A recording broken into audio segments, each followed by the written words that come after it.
Oke, baik.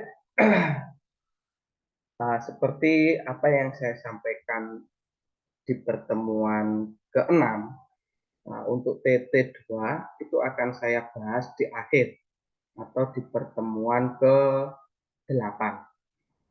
Sehingga nanti saudara bisa tahu, oh seperti ini toh jawaban atau penyelesaian dari soal-soal yang saudara kerjakan.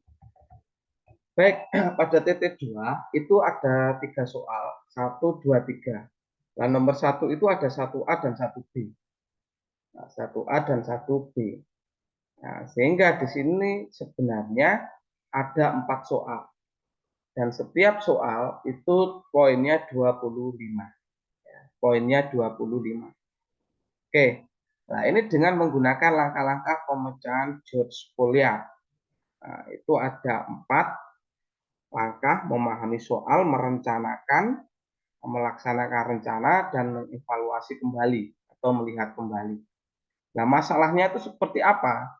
Masalahnya seperti ini. Nah, silakan saudara bisa, itu sudah tampil ya di layar saudara. Oke, saya perbesar.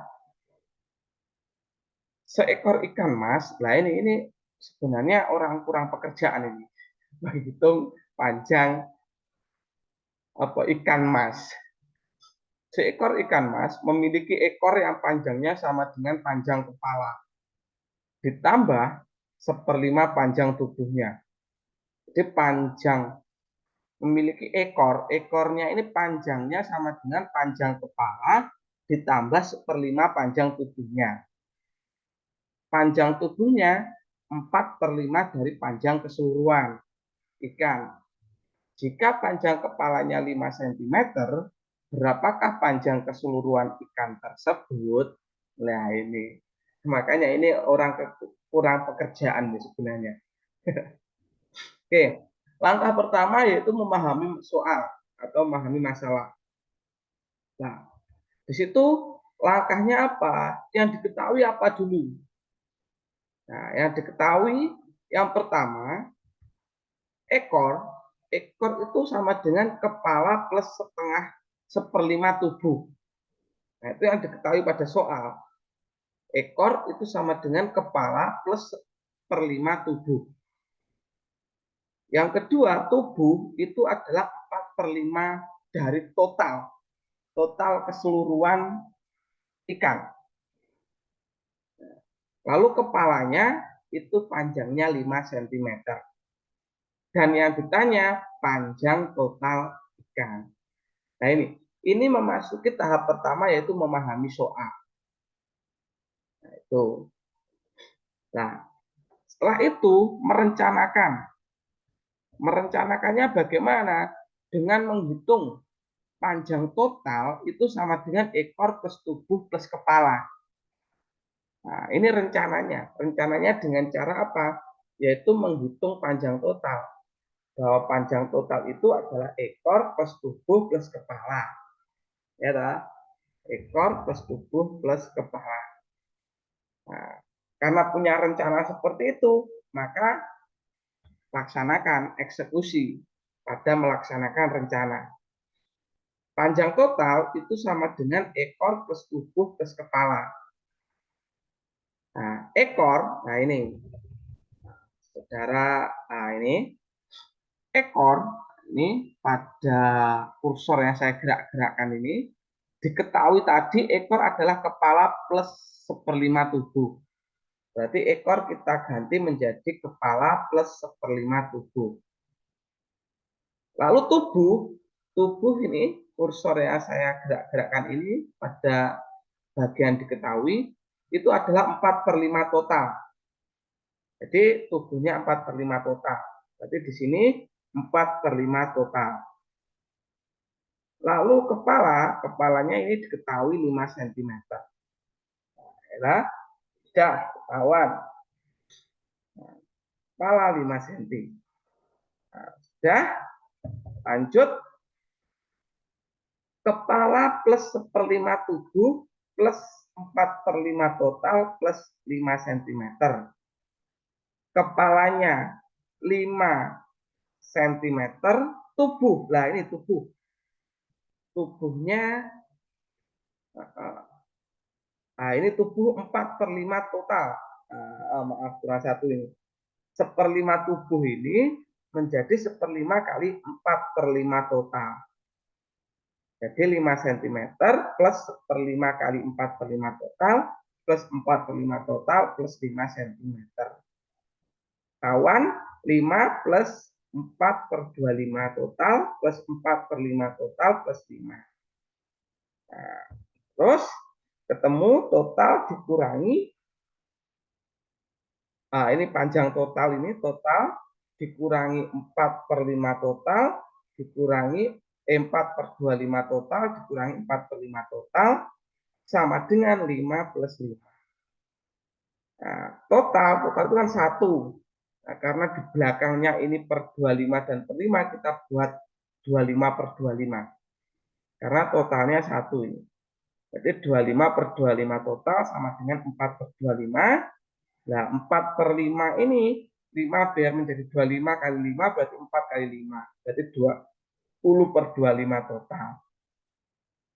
Sama dengan 10. Ketemu 25 dikurangi 4 dikurangi 20 itu adalah 1/25 total. Sama dengan 10. Total sama dengan 10 kali 25 sama dengan 250 cm. Jadi ketemu totalnya adalah 250 cm. Nah, ini pada tahap melaksanakan rencana. Nah, lalu langkah keempat memeriksa. Memeriksa berarti yang diketahui tadi kita hitung satu persatu yang diketahui tadi. Ekornya kan 5 plus 1/5 tubuh. Nah, lalu tubuhnya berapa? Tubuhnya 4/5 total. Berarti 4/5 kali 250 sama dengan 200 cm. Nah, akhirnya 5 plus 1/5 kali 200, 45 cm. Berarti ekornya itu 45 cm, tubuhnya ketemu 200 cm, kepalanya ketemu 5 cm. Nah, ekor plus tubuh plus kepala ketemu 250 cm. Nah, ini poinnya 25 poin totalnya. Sudah ketemu kan? Nah, tuh. Oke, itu adalah untuk nomor 1. Lalu berikutnya untuk nomor 2. Nah, ini diberikan suatu pola segitiga Pascal. Pola segitiga Pascal. Nah, itu polanya seperti itu. Satu, bentuk seperti segitiga itu, segitiga Pascal seperti piramida itu. Nah, itu. Nah, ini baris pertama itu jumlahnya 1. Baris kedua ini 1. Ini jumlahnya. Baris ketiga ini 4. Baris keempat ini 8. Baris kelima ini 16 jumlah. Ini segitiga Pascal. Ini berada di apa ya? Di sela-selanya. Di sela-sela penjumlahan. Jadi ini 1 tambah 1 ini 2. Nah, ini kan sela-selanya. 1 ditambah 2, nah ini kan 3 di selanya ini. Nah, ini 3 tambah 3 ini 6. Nah, di sela-selanya. Apa ya? Di antara kedua bilangan ini. Nanti ke bawah. Nah, ini disebut dengan segitiga Pascal. Nah, tentukan nilai dari U10. Nah, U10 itu adalah suku ke-10. Nah, ini kan U1, U2 sampai U5. Berarti suku ke-10, ini suku ke-15 dan suku ke-20. Yang B, rumus UN atau suku ke N. Nah, ini nanti saya lihat berdasarkan langkah-langkah saudara seperti langkah kuliah tadi. Nah, tapi ini saya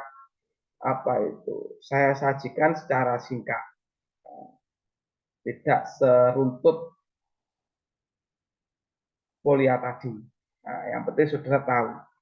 Nah, ini bentuknya pola segitiga Pascal itu 1, 1, 1, 1, 2, 1, seperti ini polanya. Nah, ini saat saya jumlah, suku ke-1 itu jumlahnya 1. Suku kedua itu 2, suku ketiga itu 4, suku keempat itu 8, suku kelima itu 16. Dan seterusnya sampai suku ke-8 itu 128. Ini pola segitiga Pascal. Nah, ternyata setelah dilihat, nah ini menunjukkan suatu pola tertentu. Bahwa ternyata di sini merupakan rumus dari 2 pangkat n-1. N-nya mana? N-nya ini, suku ke. Saat suku ke-1, maka ini 2 pangkat 0. Saat suku kedua, ini ternyata 2 pangkat 1.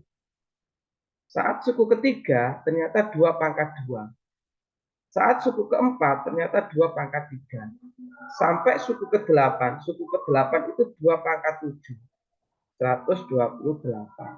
Nah, ini ketemu.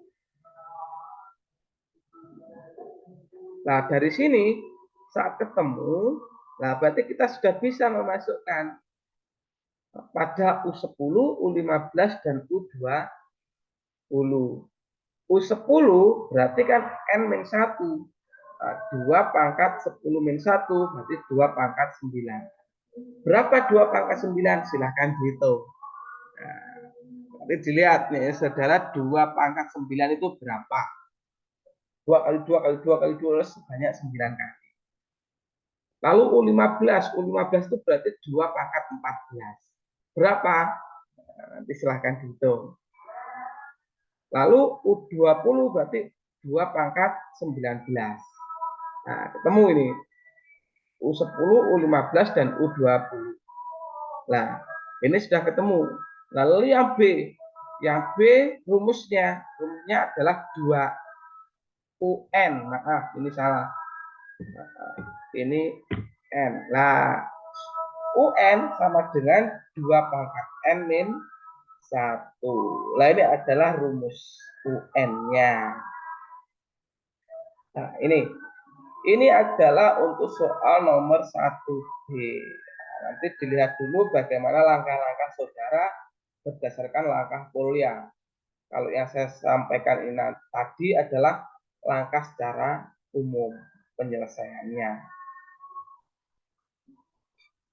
Next, nomor 2. Nah, ini. Jika N adalah suatu bilangan positif dan diketahui bahwa 6 itu membagi habis N, 8 itu membagi habis N, 10 membagi habis N, dan 15 membagi habis N. Tentukan 2 bilangan yang memenuhi dari nilai N. Jadi maksudnya N ini membagi habis 6, membagi habis 8, membagi habis 10, dan membagi habis 15. Nah, itu adalah N. Nah, itu. Oke. Lalu berapa nilai N-nya? Yang diminta 2 nilai N. Sehingga membagi habis 6, terbagi habis 6, terbagi habis 8, 10, dan 15. Oke. Dari yang diketahui dan yang ditanya, maka nilai N adalah kelipatan persekutuan dari 6, 8, 10, dan 15. Nah, ini ya. Jadi ini merupakan kelipatan dari 6, 8, 10, dan 15. Atau dengan kata lain, ini merupakan KPK-nya. KPK 6, 8, 10, dan 15. Kalau mencari KPK bisa menggunakan pohon faktor. KPK dari 6, 8, 10, 15 itu adalah 120. Nah, ini yang saya blok ini. Nah, KPK-nya adalah 120. Jadi karena yang diminta adalah dua bilangan sehingga memenuhi hal tersebut, nah tinggal mudah saja. Maka 120 kita kalikan 2. Nah, sehingga dua bilangan itu berapa? 120 dan 240. Sehingga 120 dan 240 itu merupakan dua bilangan yang habis dibagi 6, 8, 10, dan 15. Nah, itu ya. Jadi ada dua bilangan itu. Ada 120, ada 240. Kalau saudara mau yang lain boleh. Mungkin dikalikan 3. Berarti 360. 360 juga boleh. Mungkin 480 juga boleh. Nah, banyak opsinya banyak. Yang penting apa? Yang penting kelipatannya. Yang jelas yang paling kecil itu adalah 120.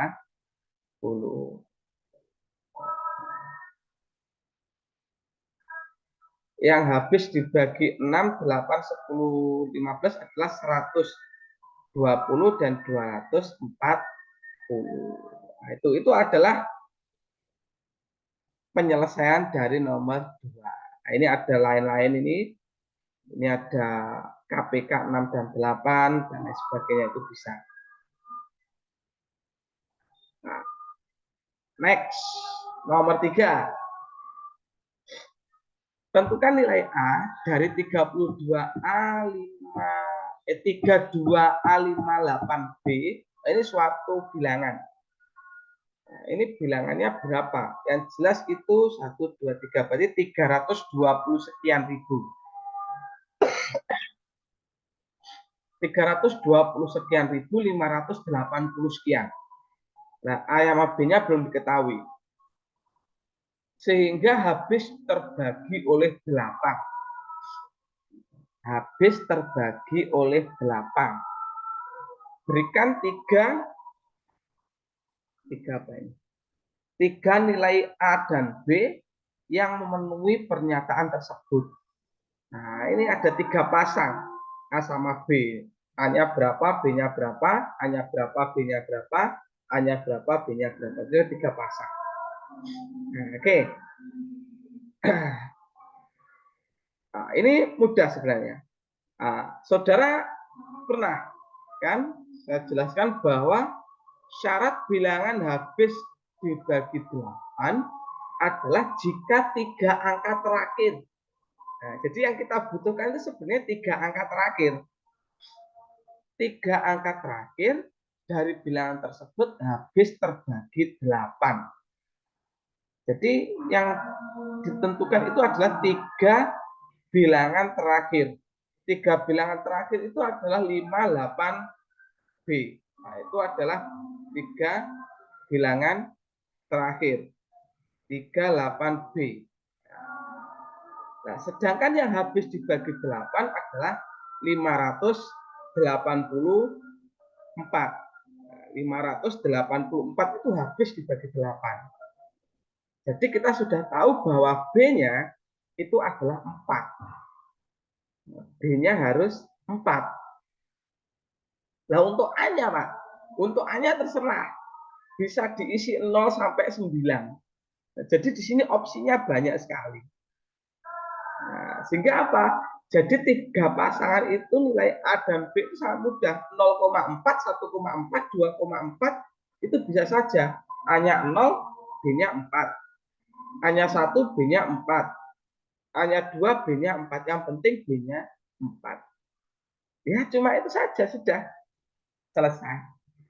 Ya, sebenarnya mudahan. Saya yakin ini betul semua. Oke, ini adalah penjelasan untuk TT2. Nah, untuk TT1, untuk TT3 setelah ini nanti akan saya jelaskan.